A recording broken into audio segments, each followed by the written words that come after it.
Well, of course, we are getting close to Election Day, but the deadline to register to vote in it is even closer. Bodie Brooks joins us in studio with more on the push from advocates to restore rights to those who've had their voices taken away.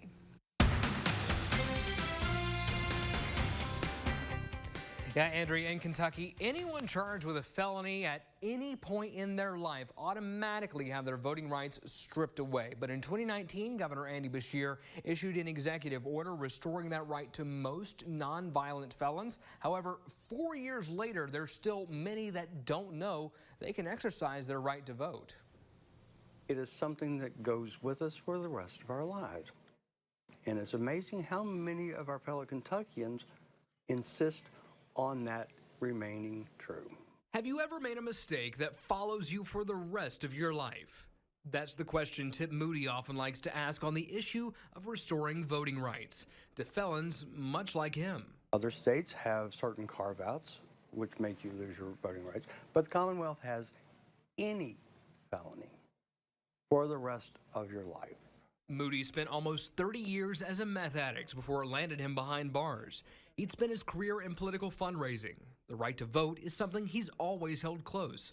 Losing it was a blow. As much as the shock of learning, he'd had that right restored. Not a letter, not a phone call, not an email, not a thing from my county clerk, not a thing. Not a thing. And that is a problem. Although the executive order came down 4 years ago, Moody says there are likely countless people who still don't know about it, nor is it permanent, which is why Moody is taking his message to the General Assembly with the hope they pass a bill to put a constitutional amendment on the ballot.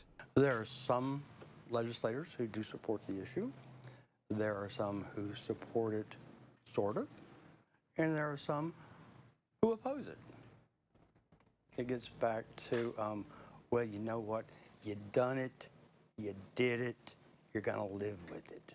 If I have satisfied all of those requirements, who is someone else to tell me that I need to still suffer the social and legislative consequences of something bad I've done when the courts have said, no, you're finished? And the clock is running short to participate in this election if you're not registered to vote.